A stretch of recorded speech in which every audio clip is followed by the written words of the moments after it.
Welcome back to the Crochet Creative. So it's my friends at yarnspirations.com. Today's the Red Heart Granny Square, and it's an all-in-one yarn. So what's happening is that you see on the ball label of this granny square, this is exactly what it's going to come out to be, and the yarn is timed so that it changes color exactly where it's supposed to. So the hang up of this yarn is that you have to make sure that your tension is good. So everybody stitches differently. So this is a great opportunity to check your gauge to make sure that the hook is going to match. Now what you can see on the ball label is that it's recommending a 5mm size H crochet hook, just like you see. But because of the way that I crochet, I can't use that size of hook. I have to go smaller because I'm a little loose. We'll just keep that between us friends. So in today's tutorial, you can fast forward to right to where you want to get started, but I'm going to demonstrate for you in a moment of the 5mm size H and show you why I can't use that. Also included in the video description and pinned comments is this downloadable worksheet, which has the crochet diagram that you need to follow. So you have to do this particular style for this yarn. Some people online are figuring out different methods of different squares, but this is what's on the back of the ball label, and you can see it's nice and downloadable and a lot easier to read because it's bigger. So you can go and get that if you would like to. So let's go take a look at the yarn ball here, and then you can see how it's all going to play itself out.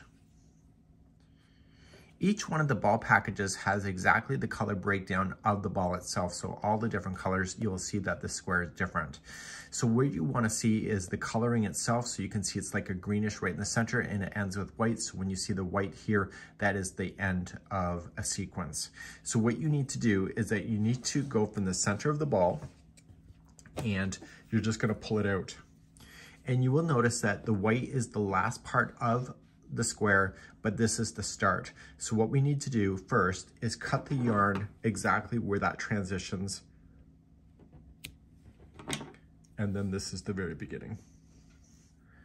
The next thing you need to do is that you need to leave 4 inches between the slip knot and the end of the strand. So when you go to create your slip knot, and this is not a beginner tutorial, so I'm not gonna drag you down too much with that. You need to just kind of eye it out and making sure that it's about 4 inches between the knot.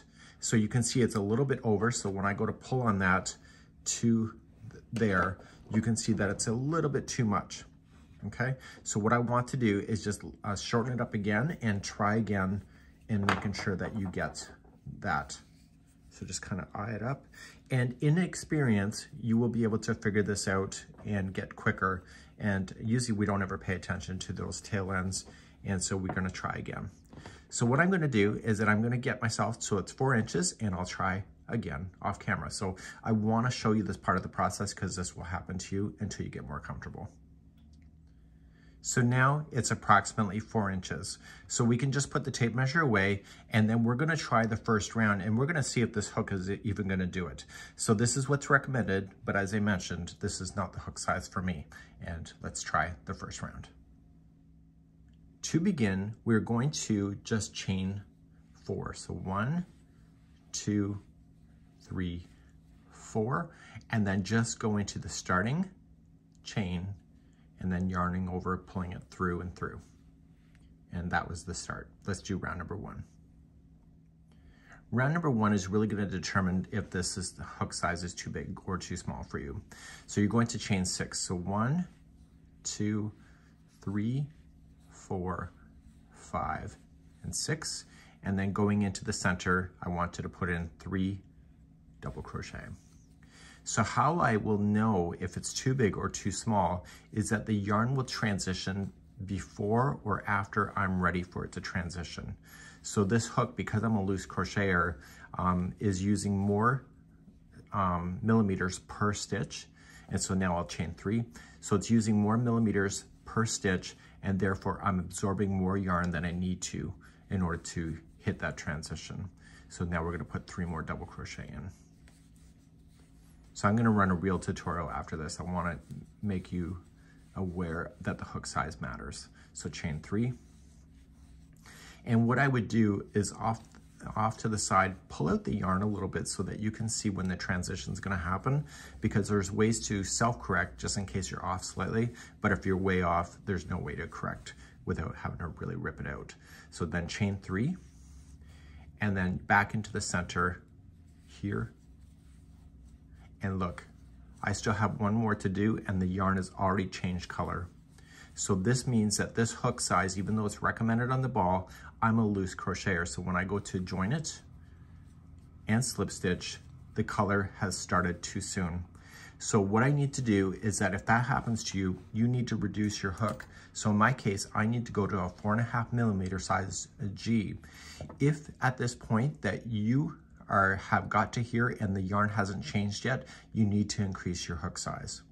So what I'm going to do is that I'm going to start you on the regular tutorial next using a 4.5mm size G, and it just takes a bit of practice for me to understand that when I was doing the testing trials. So let's begin the real tutorial now. So let's begin. We have the yarn already cut. I just frogged mine out, and I want to get to about 4 inches, and I want to create the slip knot.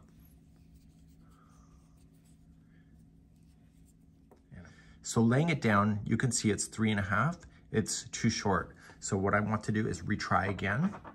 Just move it a little bit more so I have more of a tail. We don't usually ever worry about this kind of stuff in crochet too much, but in this yarn, it matters a lot.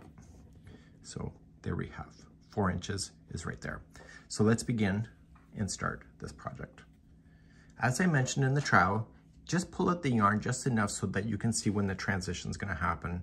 So now you're going to chain 4. So 1, 2, 3, and 4, and slip stitch to the beginning, chain, yarning over, pulling it through and through.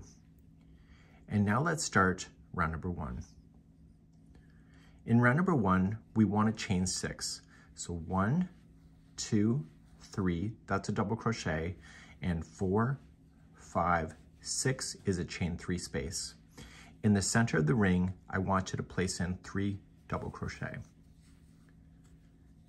So we have 1, 2, and 3. And then we want to turn the corner, so we're going to chain 3. And then we're going to put 3 more double crochet. So 1, 2, and 3. And then we're going to turn the corner again, so chain 3. And 3 more double crochet in. Noticing that I'm putting the straggler around the center of the ring to catch it underneath. And I can see that the yarn is going to transition soon. So to turn the final corner, chain 3. And you can see that the yarn is about to change. So I still have 2 more double crochets to do and a slip stitch. So I'm just going to come in and I'm going to put 2 double crochet.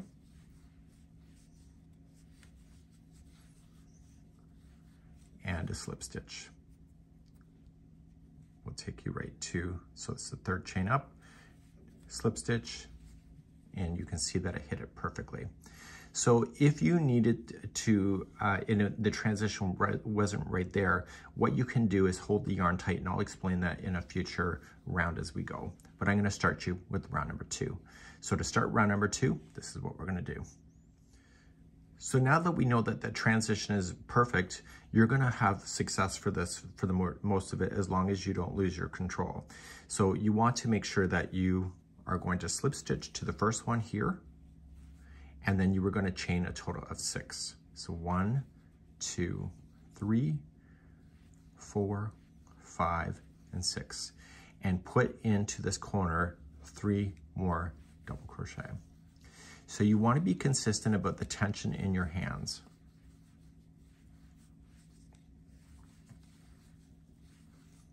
You're then going to chain 1, and you're going to jump to the next corner, and you're going to put 3 double crochet to start. So we have 1, 2, and 3. Chain 3 to turn the corner, and 3 more double crochet in. So if you're used to granny squares, this should not be too hard for you. The only thing that you may struggle with is the tension. Make sure you're paying attention to it. So chain 1, and then coming into the next one. So it's got a corner, so it's 3 double crochet, chain 3, 3 double crochet. I'm also going to give you some advice on the last round to how to get more yarn out of the last round, just in case.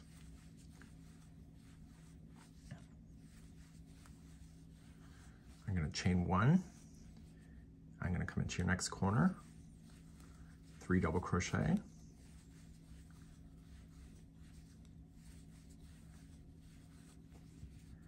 and then chain 3, 3 double crochet. And off camera, I can see that the transition will happen soon.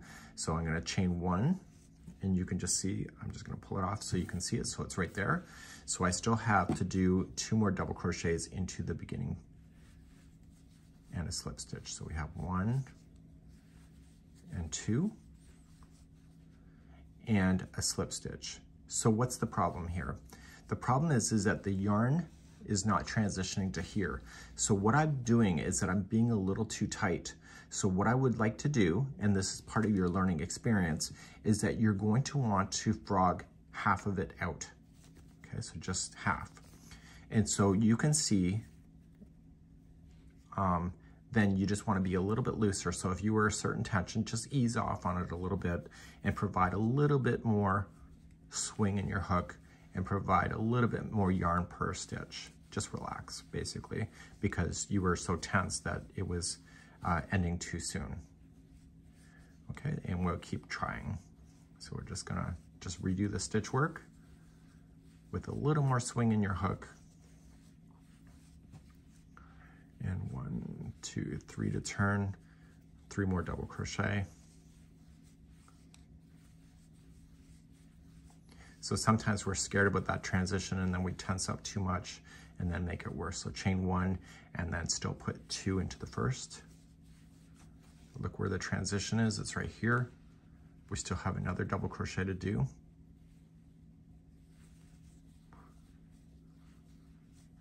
There it is. And you slip stitch and you go there. And now the new color, when you slip stitch to start the next round, is ready to go. And you can see that's how easy it is to work. So you just have to get used to the tension. Let's begin the 3rd row. Rows number 3, 4, and 5 are all the same, but I'm going to give you some advice when we get to the 5th round as something that you can change in order to score more yarn. So what you would like to do to start is you're always going to chain 3. So 1, 2, 3, 4, 5, 6, and then put 3 more double crochet into that same corner. So 1, 2, and 3. And then when you go to jump over, just chain 1 and then go right into the space, the next space, put in 3 double crochet.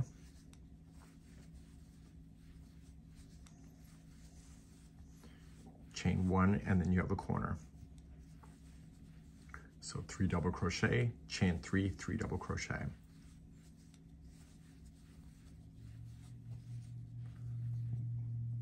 So we have 1, 2, 3, and 3 double crochet in there. So you're going to go all the way around, just like I just showed you. So just continue along. So chain 1, do the space in the middle, chain 1, and then do the corners and etc. And I'll meet you to where this comes back around in a moment. Now when I'm coming back around, I'm purposely screwing this up just for tutorial purposes. And I'm coming around and I have just chained 1 and I've already in the new color and I still have 2 more double crochets to do. And I still have to slip stitch to the 3rd chain up. So the color has already changed, and therefore if you allow this to happen, the rest of your granny square is going to be out of alignment. So what you need to do if that happens, so like before I told you that I wanted extra swing in my hook because the transition had not yet happened. In this case, the transition did happen, and so what I want to do is that I want to pull back halfway through. And so I was purposely swinging my hook too much just to use up more yarn. And so if that happens to you, you have to be a little bit more tighter. So you have to allow the yarn, when it comes through your hands, just tighten up a bit. Don't allow it just to absorb so much yardage into each stitch. Just be a little bit tighter. And therefore you will gain the momentum of the stitches as far as distance. by just being a little bit more tighter.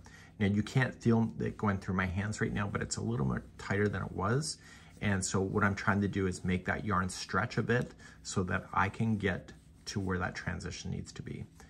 So this is why I want you to pull the yarn out from the ball so that you can see where it is, because you'll know when you need to tighten up your hands to get to that transition and when you can just let it just freely go into your hands. So I can see the transition is right here. And so I still have a few more stitches to do. And so I'm going to keep trying and see where I'm landing. Okay, so I still have all of this left. So I chain one, I got 2 more stitches. So just stretch it.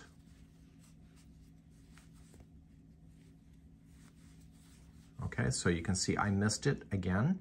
So, and this one's not intentional that I missed it. So what I would like to do, if going halfway back isn't enough, maybe you want to go 3/4 on the way back and just tighten it up, because I was really sloppy right in the beginning just for tutorial purposes. So I'm gonna go right back and I'm just gonna use the tension that I know so that I hit that transition. And when I come back, I will have that transition hit and we'll move on.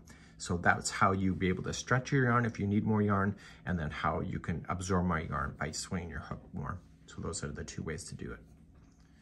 So I've come all the way back around and I'm hitting my transition spot, so the color has changed, and then I slip stitch and I start a new round. So because I have played with this, now if you're having the issues of it not hitting transition, you're not alone with this, because I was part of the trials of this yarn. It took me a bit to understand this yarn, but once you understand it, this yarn will work out for you. So if you're not hitting it the first or second time, sometimes you got to try it 3 or 4 or 5 times. So don't give up on yourself, because it is doable. So now we're going to start our next round. I've already slip stitched and we're going to chain 6. So 1, 2, 3, 4, 5, 6, and you're just going to start again. So 3 double crochets into that same corner and chain 1, and then come to the next space and fill those in as you go around. So what I'm going to do is I'm going to have you go around on this round, and then I'm going to show you how to cheat on the last round, because the last round I get really sketchy on, and I will show you how I fixed my issues on that. So I'm back and the yarn has transitioned. So the very final round is the final round before it goes back and changes back to the first color that you saw here. Now what I have found with myself, because I'm on my last round, I tend to relax way too much. And so you can cheat the last round as long as you're consistent with all your squares when they come together. In this particular pattern, we've been doing chain 3s on the corners, but you can save millimeters per stitch by just eliminating out either 1 or 2 of the chains in a corner in order to give yourself the distance. You will see that this is all the yarn that you will have left.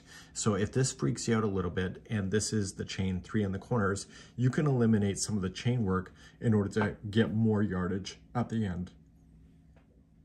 So start again, and you're going to just slip stitch and chain 6. Okay, if you don't want to have a chain 3 space though, maybe just chain 5. You could also just chain 4. So chain 5 was just with the chain 2 space. Chain 4 would be just a chain 1 space. So just chain the number that you want. In my case, I'm only going to chain 5 so that I have a chain 2 space. And then I'm going to still put in 3 double crochet in there. So I'm eliminating out 1 extra chain in the corners to give me a little bit more flexibility. So chain 1 and then just jump into your next spot. So I'll see you on the first corner. Turn in just a moment. So I'm on the corner, so I'm still going to put my 3 double crochet in. So the pattern says to chain 3 to complete the corner turn. I'm only going to do 2, and doing that saves me a little bit of yardage on that strand. So then I'll put 3 double crochet in there, and I'll keep moving around, and I'll see at the end of the round. So every time I'm doing a corner, I'm only doing a chain 2 space. So I'm coming near to the end, and I'm just going to put my 2 into the final. Now I can see the transition is coming up off camera, which is making me flip out a bit, but there's not a lot of distance left between the last one here and the slip stitch. So I'm going to go and do that. So this is all that I have left. So when you start your next square, you're going to want to trim at that same spot. You start your 4 inches from the spot and you start again. And then you're just gonna take your tapestry needle and just weave in the ends, just like you see. So a great technique for this is just to damp this and lay it flat to dry. Some people use pins and they pin it down, and that's called blocking, and that's very standard in crochet as well. And you can see, because of this yarn, the only strands that you'll have is the beginning and the end, and it's a great little yarn to be able to play with. So this is the standard square in order to make this square that's on the pattern for all of those little designs that we see on yarnspirations.com. Have a good one. We hope to see you again. Bye-bye.